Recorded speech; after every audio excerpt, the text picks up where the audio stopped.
lakini tupo kwenye mazungumzo na ule mtaalamu wangu wa ungo anifundishe. Nifundishe mimi mwenyewe namna ya kuendesha mwenyewe.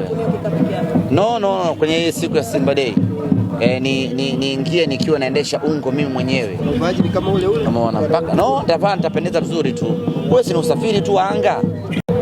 Tukutane tarehe 12. Maneno hayatatosha. Tukutane tarehe 12. Tukutane tarehe 12. Evidence kubwa sana.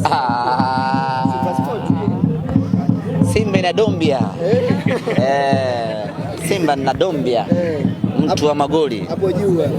Akifumba macho anafunga, akitoa macho anafunga. Asiwe Dombia mtu wa kawaida. Tukutane tarehe 12.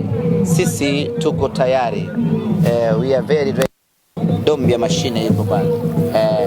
Mtaja Libase. Ustaji au wengine. Dombia peke yake tu anatosha. Dombia anasimama mbele pale. Kama striker mshambulizi peke yake. Baba anafunga yule. Dombia. Anafunga mwanaume yule. Juu anaenda. Chini anakwenda. Ana nguvu. Ana maarifa. Ana uwezo wa kuizima mali. Hata refa akija asimpe. Nyie Dombia ni hatari. Jinsi mmemwona kwenye TV. Nyie mjamuona vizuri. Huyo Dombia mnamuona kwenye TV so huyo mnamuona nyinyi. Dombia halisi mtamuona tarehe 8 ya mwezi wa 8.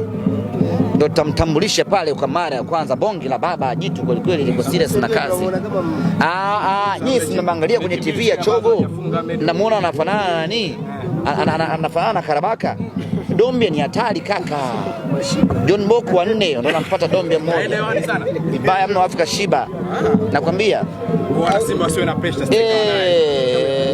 Wewe watachagua wamwite Otagadi au Osimhen? Dombia ni hatari ndugu zangu. Dombia. Nyama mjui vizuri Dombia. Yaani yesi. Maneno hatatosha. Wana Simba walikuwa wanyonge sana pengine walipoona Sharwile katambulisho. Hizo ni mbwembwe tu. Mpira ni pale uwanjani. Sisi tuna watu pale uwanjani na kusimamishia Dombia pale kama mshambuliaji peke yake. Alafu nyuma anamweka Chama Mwamba Busaka. Kushoto anamweka Libase Geye, kulia anamweka Oura. Juu ya Oura anamweka Kaleso, juu ya Libase Geye anamweka Ibrahim Jabar. Pembeni yao anamweka Mpanzu wewe.